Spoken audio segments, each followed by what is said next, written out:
ఆ కాంగ్రెస్ గవర్నమెంట్లో పట్టాలు ఇవ్వడం జరిగినది. ఆ పట్టాల సాక్షిగా పేదలు గుడిసెలు వేసుకుంటే పక్కకి క్వారీ అంటే బండను పలగొట్టే శబ్దాలు, దాని నుండి వచ్చే పొగ, దుమ్ము ధూళి, మరి బండలు పడితే ఇక్కడ ఉన్న పేదలకు దెబ్బలు తాకితే మేము నష్టపరిహారం కట్టిస్తుందని ఒక మంచి ఉద్దేశంతో మీకు వేరే కాడ భూములు కొనిచ్చి అక్కడనే పట్టాలు ఇప్పిస్తా, అక్కడ ఇల్లు కూడా కట్టిస్తా, కాబట్టి ఇక్కడ ఏమీ మీరు గుడిసెలు వేసుకోకండి అని ఒక ఊరు పెద్ద మనిషి, ఏం పేరు అప్పుడు క్వారీ యాజమాన్యం, ఆ క్వారీ యాజమాన్యము మాట ఇవ్వడం జరిగింది. ఆ మాట ప్రకారం ఈ పేదలు ఆయన మాటతోటే గుడిసెలు వేసుకోలేదు. ఇక్కడ ఏదో చిన్నగా తడకలు కట్టుకొని చిన్న చిన్న నివాసాలు ఉన్న సందర్భంలో ఇప్పుడు 40 ఏళ్లకు 92 అంటే అది 8, ఇప్పుడు 25, 36 ఏళ్లకు ఈ ప్రభుత్వం ఇప్పుడు వచ్చి ప్రభుత్వ స్థలము మీరు గుడిసెలు కాల్ చేయాలని ఇలా మరి రవలి కట్టుకుంటా ఇల్లు ఆపేసి ఆ గుడిసెను బీకేయడం, కొందరిని తడకలు కట్టుకున్న వాళ్ళని ఎల్లగొట్టడం జరిగినది. ఈ రాష్ట్ర ప్రభుత్వంలో మాది ప్రజాపాలన అంటున్నది. ఈ వేదిక ఇది ఇనుగుర్తి మండల కేంద్రము, మహబూబాద్ జిల్లా. ఈ వేదిక ద్వారా రాష్ట్ర ముఖ్యమంత్రి మరి మొన్న ఖమ్మంలో జరిగిన సంఘటన మీకు అందరికీ తెలుసు, సమాజానికి తెలుసు. ఇదే కూడా ఖమ్మం లాగానే ఉద్యమం చేసి ఈ పేద వర్గాలకు నీడ ఇచ్చేందుకు మా పోరాటం ఉంటుంది. నేను చాపర్తి కుమార్ గాడిగే రజక రిజర్వేషన్ పోరాట సమితి రాష్ట్ర అధ్యక్షులుగా ఈ కామారెడ్డి బీసీ డిక్లరేషన్ 42% 17 రోజులు ఆమరణ దీక్ష చేయడం జరిగింది. దానిలో సమగ్ర కుల జనగణన జరిగింది. ఇంకా 42% అలాగనే ఆగింది. అదే రకంగా ఈ పేద వర్గాలకు ఇనుగుర్తి గ్రామానికి సంబంధించిన పేద వర్గాలకు ఇల్లు కట్టించేలా ఈ ఉద్యమాన్ని రాష్ట్ర వ్యాప్తంగా దేశవ్యాప్తంగా తీసుకుపోయి ప్రభుత్వాన్ని మెడల్ వంచైన ఆనాడు 92లో ఇచ్చిన ప్రభుత్వము మరి అలా 2006లో కూడా అదే ప్రభుత్వం ఉన్నది. మరి అయ్యా రేవంత్ రెడ్డి గౌరవనీయులు, మీరు ప్రజాపాలన అంటున్నారు. ఈ ప్రజలకు న్యాయం చేసి ఇండ్లు కట్టించవలసిన బాధ్యత మీ అందరి మీద ఉన్నదని డిమాండ్ చేస్తున్నాం. నీ పేరు మీద భర్త పేరు అత్త పేరు అత్తమ్మ పేరు ఉపేంద్ర, మా పేరు బూర విశ్వనాథం పేరు మీద పట్టా వచ్చింది. మాకు గత కొన్ని సంవత్సరాల క్రితం నుండి మాకు ఇక్కడ పట్టా ఉంది, తర్వాత వేసుకోవచ్చు అని మా దగ్గర మాట్లాడుకున్న తర్వాత అది అయిపోయిన తర్వాత ఏమైందంటే ఆయన కొన్ని సంవత్సరాల కింద చనిపోయినాడు. 3 సంవత్సరాలు అయితే చనిపోయింది. పిల్లలు 4.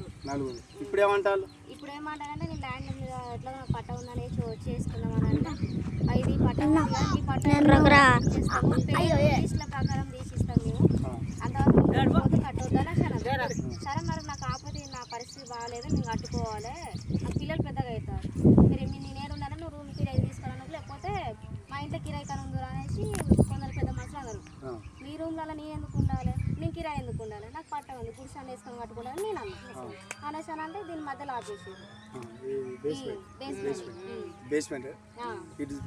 మధ్యలో ఆపేసిన తర్వాత గవర్నమెంట్ వాళ్ళు వచ్చేసి మీది గవర్నమెంట్ ల్యాండ్ కింద పడ్డది, మీరు కట్టని అవసరం లేదు, ఏదైనా ఉంటే కలెక్టర్ నోటీస్ ఇట్లా ఏమైనా వచ్చిన తర్వాత మీరు చేసుకోవచ్చు, మీ పట్టాలు మీకు ప్రభుత్వం ద్వారా ఇస్తే ఇస్తామని చెప్పారు. ఎవరు వాళ్ళు అంటే పోలీస్ యూనిఫామ్ రెవెన్యూ ఆఫీసర్లు వచ్చి చెప్పారు. ఇక అట్లా ఆపేసి పక్క గురి చేసుకొని ఉంటాను నేను నా పిల్లలు.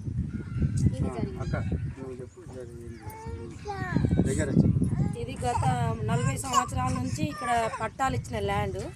ఇది చంద్రవదం జాగాని 92లో కాంగ్రెస్ ప్రభుత్వం ఇక్కడ ఉన్న ప్రతి వ్యక్తి కూడా కాంగ్రెస్ ప్రభుత్వానికి అనుసంధానంగా ఉన్న వాళ్ళకు పేదలకు ఇక్కడ గ్రామ సర్పంచ్ గుజరాత్ పొందే ఆయాంలో ఏంటంటే పేదోడు ఇల్లు లేని పేదోనికి ఇల్లుని ఇవ్వాలని ఆ రోజులో ఉన్న కలెక్టర్ లేడీ ఆమె దగ్గరికి వెళ్తే బొందయ్య ఇవి ప్రతి కులానికి ఇవ్వాలి, ఒక ఎస్టీ అనకుండా మన పేదవాళ్ళు ఎంతమంది ఉంటారో అంతమందికి ఇంటి పట్టాలు ఇచ్చి స్థలాన్ని ఇవ్వమని చెప్పింది.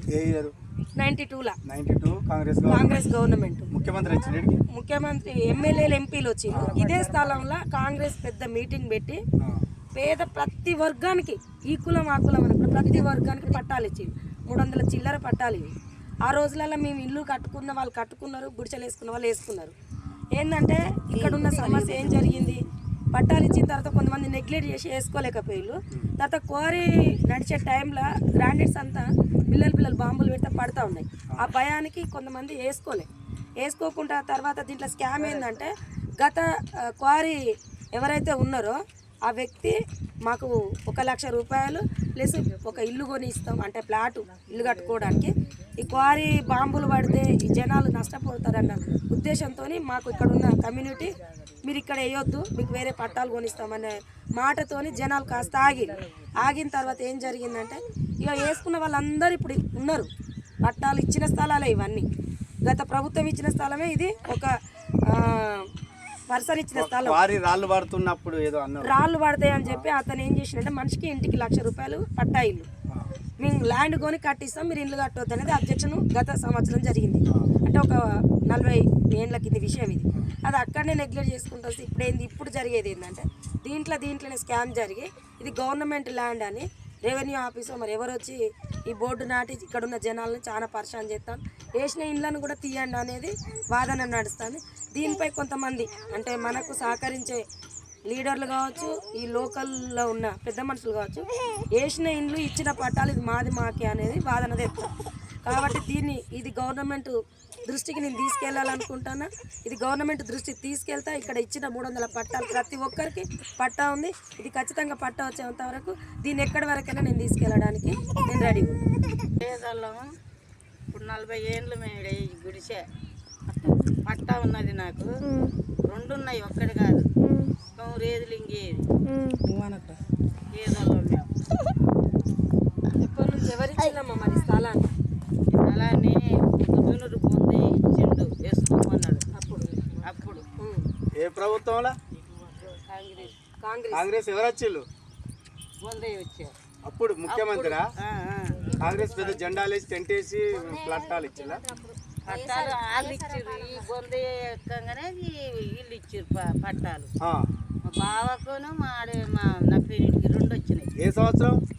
అప్పుడు 40 ఏళ్ళ. 40 ఏళ్ళు అప్పుడు అంటే ఎంత నీ వయసు? అప్పుడు నీ పేరేం పేరు? నీ భర్త పేరు? బొమ్మరే. వీళ్ళంతా దళితులు, ఎస్సీలేనా? ఇంకా బీసీలు కూడా ఇచ్చిల్లా? అన్ని కులాలు అప్పుడు ఇచ్చిళ్ళు. అప్పుడు ఎవరు ముఖ్యమంత్రి? కాంగ్రెసేనా తెలుగుదేశమా?